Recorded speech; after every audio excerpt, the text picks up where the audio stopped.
వరి పత్తి లాంటి సాంప్రదాయ వ్యవసాయమే తప్ప ప్రజల అవసరాలకు సరిపడా కూరగాయలు సాగు చేసేందుకు రైతులు ఆసక్తి చూపడం లేదన్నారు కరీంనగర్ ఉద్యాన శాఖ అధికారి కమలాకర్ రెడ్డి. ఉమ్మడి జిల్లాలో కూరగాయల సాగు ఏటేటా తగ్గుతుండటంతో ఇతర ప్రాంతాల నుంచి దిగుమతి చేసుకోవాల్సి వస్తుందని చెప్పారు.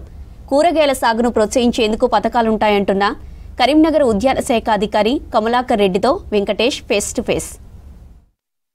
కరీంనగర్ జిల్లాలో కూరగాయల సాగు క్రమేణా తగ్గిపోతూ ఉంది. వరి పత్తి లాంటి సంప్రదాయ పంటల వైపు రైతులు మొగ్గు చూపుతున్నారు. ముఖ్యంగా ఈ కూరగాయల సాగు తగ్గడానికి ప్రధాన కారణాలు ఏమున్నా కూడా వాటిని ప్రోత్సహించేందుకు జిల్లా ఉద్యాన శాఖ కూడా చర్యలు చేపట్టింది. అనేక స్కీముల ద్వారా రైతులను ప్రోత్సహించేందుకు ప్రయత్నిస్తుంది. దీనికి సంబంధించిన వివరాలు తెలుసుకునేందుకు కరీంనగర్ జిల్లా ఉద్యాన శాఖ అధికారి కమలాకర్ రెడ్డి మనతో పడినారు. సార్, ముఖ్యంగా కరీంనగర్ జిల్లాలో కూరగాయల సాగు ఎట్లా ఉంది సార్? ఎందుకు తగ్గుతుంది క్రమేణా? అంటే మనకి ఇప్పటివరకు 2-3 సంవత్సరాలు స్థిరంగానే ఉంది, ఏం తగ్గట్లేదు. మన దాదాపు 850 ఎకరాల్లో ఉంటుంది.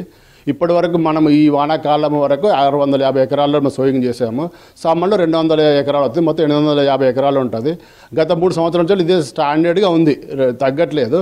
ప్రోత్సహించడం కోసం మేము వివిధ స్కీములు మేము ఇంప్లిమెంట్ చేస్తున్నాము.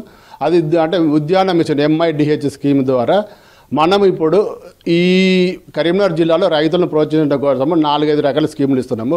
ముఖ్యంగా ఒకటి ఉచితంగా నారిస్తున్నాము రైతులకు. 2.5 ఎకరాలకు సాగు చేసుకోవడానికి టమాటో కానీ, వంకాయ కానీ, మిర్చి కానీ, ఇలాంటి క్యాబేజీ, కాలీఫ్లవర్ ఇలాంటి రకాల నారును సెంటర్ ఆఫ్ ఎక్సలెన్స్ హైదరాబాద్ నుండి తెచ్చుకోవడం కానీ, లేదు అంటే మన దగ్గర మానకొండూరులో ఉన్న నర్సరీ నుండి కూడా మేము టైప్ చేసాము, అక్కడ నుండి తెచ్చుకోవచ్చు. ఒక రైతుకు 2.5 ఎకరాల వరకు ఇస్తాము. ఆయన తెచ్చుకున్నందుకు కూడా మేము 500 రూపాయలు ట్రాన్స్పోర్ట్ కూడా ఇస్తున్నాము. కాబట్టి రైతులు ఎంకరేజ్ చేసి ఇప్పటి వరకు మన టార్గెట్ కూడా అయిపోయింది. వర్షాకాలం అది సమ్మర్ స్టార్ట్ చేసాము, అది కూడా తొందరగా అయిపోతుంటుంది. తీగ జాతి కోసము కాకర, బీర, సోర దీన్ని ప్రోత్సహించడం కోసము పందిళ్ళు, శాశ్వత పందిళ్ళు వేసుకోవడం కోసము ఒక యూనిట్ అంటే 1/2 ఎకరానికి 50,000 రూపాయలు ఇస్తున్నాము. దానికోసమని ఇప్పటివరకు మనం 30 మందిని మనము సెలెక్ట్ చేసేసి వాళ్ళకు మన అడ్మిట్ శాంక్షన్ ఇచ్చాము. ఇప్పటికి 8 కన్స్ట్రక్షన్ కూడా అయిపోయినాయి, కట్టిన అయిపోయినాయి. మిగతావి అండర్ ప్రోగ్రెస్లో ఉన్నవి. ఇది రెండవది. మూడవది, మనము కొంతమంది శాశ్వతంగా వేసుకోలేకుండా ఉండి మామూలు టెంపరీ కట్టెలు కట్టుకొని టెంపరీ ఆ ఒక్క సీజన్ కోసం వేసుకుంటారు. దానికోసం కూడా మేము 4,000 రూపాయలు ఇస్తాం ఎకరానికి. దానికి అంటే ఆ ఒక్క సీజన్ వాడుకొని తీసి కట్టెలు తీసేసి వేరే సీజన్లో వేరే దగ్గర వేసుకుంటారు. దాన్ని కూడా మేము ప్రోత్సహిస్తున్నాం. చేస్తున్నాం. దాన్ని కూడా ఒక ఎకరానికి 4,000 ఇస్తున్నాము. 2.5 ఎకరాల వరకు కూడా ఎలిజిబుల్ అవుతుంది. స్కీములను వాళ్ళు దరఖాస్తు ఎట్లా చేసుకోవాలో తెలియక కూడా చాలామంది వీటిని వినియోగించుకోలేకపోతున్న ఒక ఫిర్యాదులు ఉన్నాయి. వాటిని ఎట్లా వాడుకోవాలి సార్? ఎవరిని సంప్రదిస్తాము?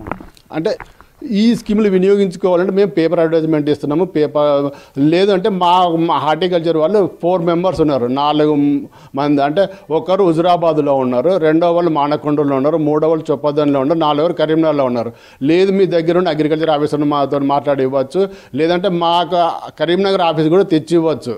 కాబట్టి మేము ఎక్కడున్నా మేము తీసుకుంటాం అప్లికేషన్లు, ప్రాబ్లం లేదు ఎవరితో. ముఖ్యంగా కూరగాయలు అనేది కరీంనగర్ జిల్లా ప్రజల అవసరాలు తీర్చలేక బయట ప్రాంతాల నుంచి చాలా పెద్ద ఎత్తున మన మార్కెట్కి వస్తున్నాయి.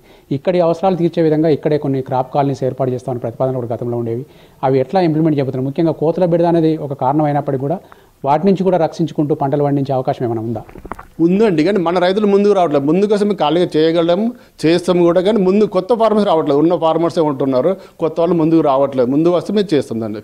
ఓకే, అంటే ఇప్పుడు క్రాప్ కాలనీస్ కంపల్సరీ కూరగాయలు పండించే వాళ్ళు కూరగాయలు పండించాలనేది నిర్బంధ క్రాప్ పాలసీలు ఏమైనా ఉన్నాయా? అట్లా ఎలాంటివి లేదండి. ఫార్మర్ ఏదైనా వేసుకోవచ్చు.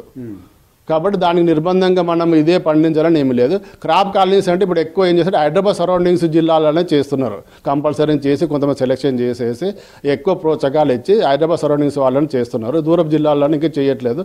తర్వాత ఫ్యూచర్లో చేస్తాం. ఓకే, ముఖ్యంగా మన కరీంనగర్ నగరంగా వచ్చిన తర్వాత చాలా పట్టణాలు ఆనుకొని చాలా పల్లెలు ఉన్నాయి ఇక్కడ.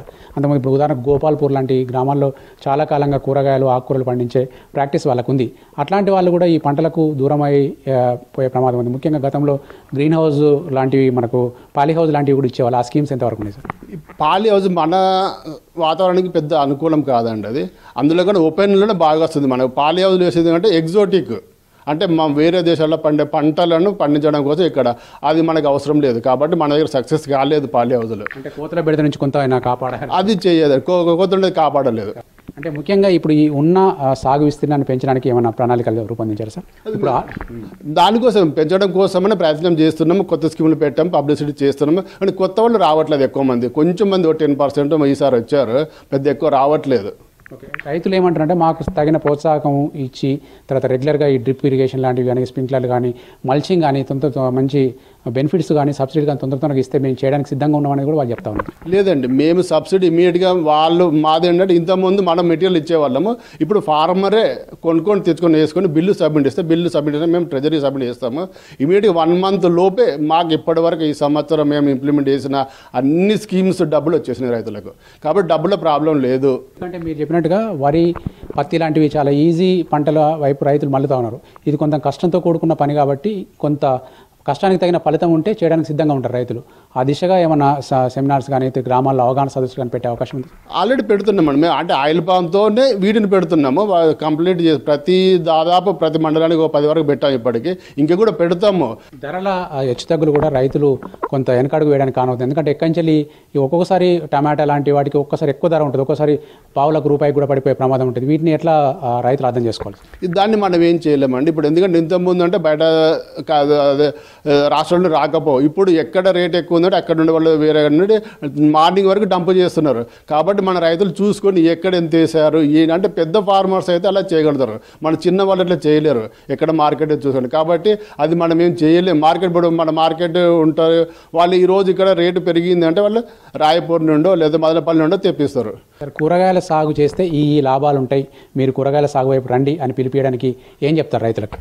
కూరగాయలు అంటే రెగ్యులర్గా మనకి ఇన్కమ్ వస్తుంది ఒకటి, ప్లస్ మనకు సబ్సిడీలు చాలా ఉన్నాయి. ప్రతి దానికి నారుకో ఉంది, స్టేకింగ్కో ఉంది, పండాల్స్కో ఉంది, ఆర్గానిక్ ఫార్మింగ్ లాగా INIPMకి ఉంది, యంత్రీకరణకు ఉంది. ఇలాంటి 5-6 రకాలు ఉంటాయి. కాబట్టి మీరు చేసుకుంటే బాగుంటుంది. ప్లస్ మీకు అన్ని సబ్సిడీలు ఇస్తాము. మీ ఇమీడియట్గా 1 month లోపే మీ డబ్బులు అకౌంట్లో పడుతున్నాయి. మంది రైతులను ఇచ్చేందుకు సిద్ధంగా బడ్జెట్ ఉందా సార్? బడ్జెట్కి ప్రాబ్లం లేదండి. మేము ఒకవేళ మాకు అయిపోయినా కానీ మేము తెప్పించగలుగుతాము. ఇప్పటివరకు బడ్జెట్ ప్రాబ్లం లేదు. ఈ సంవత్సరము సెంట్రల్ గవర్నమెంట్ చాలా డబ్బులు వచ్చాయి. కాబట్టి డబ్బులు మనము ఖర్చు చేయడమే కష్టంగా ఉంది. రైతులు ముందుకు వస్తే మేము ఇంకా తెప్పించుకోగలుగుతాము. ఉద్యాన శాఖ అయితే కూరగాయల సాగును ప్రోత్సహించేందుకు అనేక స్కీమ్లను అమలు చేస్తున్నామని చెప్తున్నారు. రైతులు కూడా వీటిని వినియోగించుకొని కూరగాయల సాగు వైపు వస్తే మంచి లాభాలు ఉంటాయని చెప్పి కమలాకర్ రెడ్డి గారు చెప్తున్నారు. రైతులు కూడా సంప్రదాయ పంటలైన వరి పత్తి లాంటి పంటలతో పాటు ఇటు కూరగాయల సాగును చేపడితే లాభాలతో పాటు మంచి స్థానిక అవసరాలు కూడా తీర్చిన వారు అవుతారని చెప్పి ఆయన చెప్తా ఉన్నారు. ఆ దిశగా రైతులు కూడా ఆలోచించాల్సిన అవసరం అయితే కనిపిస్తూ ఉంది. కెమెరామెన్ కవికుమార్తో వెంకటేష్, V6 న్యూస్, కరీంనగర్ నుంచి.